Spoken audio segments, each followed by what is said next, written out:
मेरी दोनों बहू का इस घर में स्वागत है। अंदर आ जाओ, तुम दोनों बहुत सुंदर हो, बहुत प्यारी हो।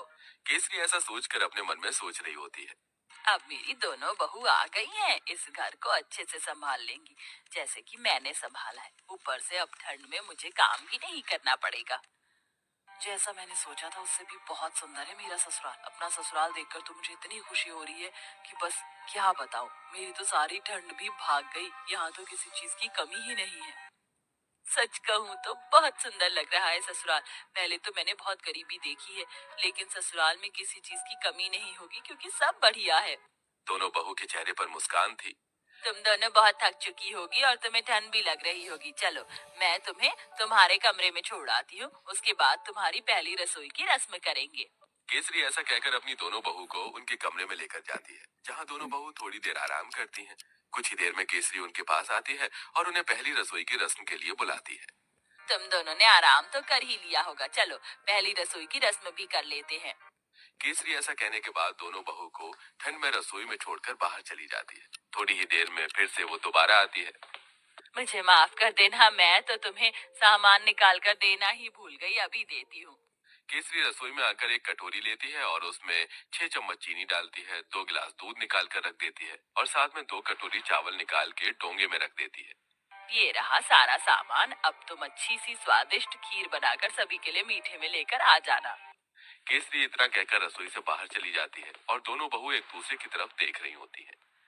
लगता है माँ जी हमें कुछ ज्यादा ही भली समझ रही हैं। मुझे तो लगता है कि उन्हें ये लग रहा होगा कि हमें खाना बनाना ही नहीं आता। चलो, कोई बात नहीं, हम अपने हिसाब से बना लेते हैं। ज्यादा बनाएंगे ताकि रात को खाने को मिल जाए। खाने के बाद कुछ मीठा अच्छा लगता है। इस तरह आराध्या और राधिका दूध चीनी चावल निकाल कर ज्यादा सी खीर बना लेती हैं, जिसके बाद वो खीर परोसकर घर में सभी को देती हैं। बहुत अच्छी खीर बनाई है। वैसे ठंड में खीर अच्छी लगती है, लेकिन चलो खाना तो अच्छा बनाना आता है तुम्हें।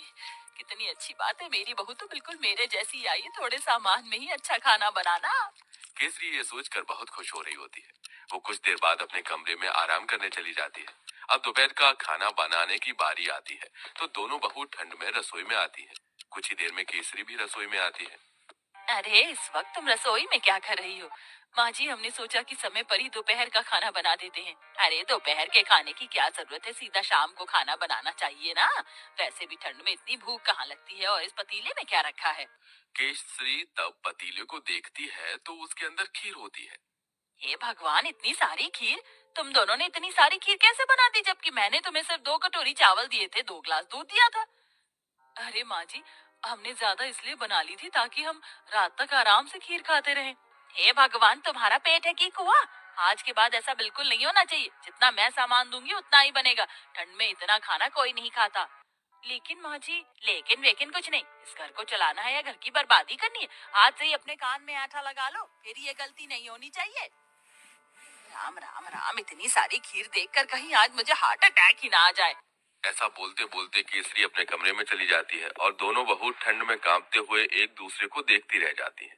फिर आती है रात को खाना बनाने की बारी। तो रात को जब खाना बनाने दोनों बहू ठंड से कांपते हुए रसोई में जाती हैं, उनसे पहले वहां केसरी मौजूद होती है। उसने पहले ही सब कुछ गिनती करके निकाला होता है। देखो बहू, ये एक बैंगन है, 4 आलू हैं, साथ में मैंने आटा निकाल कर रख दिया है। इस आटे में से केवल 10 रोटी बननी चाहिए। 2 मेरी, 4 तुम दोनों की और 4 दोनों मेरे बेटों की। ऐसा कहकर केसरी रसोई में चली जाती है। इस तरह दोनों ही बहू कंजूस सास से बहुत ज्यादा परेशान हो जाती हैं। रोटी बनाते बनाते आखिरी में 10 रोटी के बाद एक लोई रह जाती है। दोनों बहू वो भी बना देती हैं। तो इस बात पर भी केसरी उन्हें खूब सारी बातें सुना रही होती है।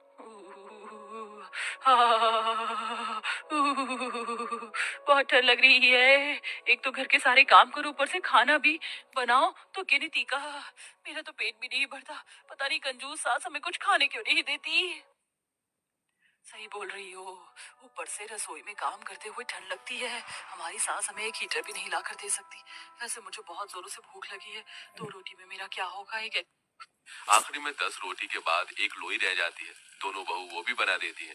तो इस बात पर भी केसरी उन्हें खूब सारी बातें सुना रही होती है।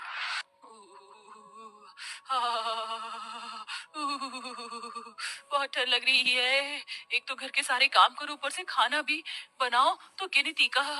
मेरा तो पेट भी नहीं भरता। पता नहीं कंजूस सास हमें कुछ खाने क्यों नहीं देती।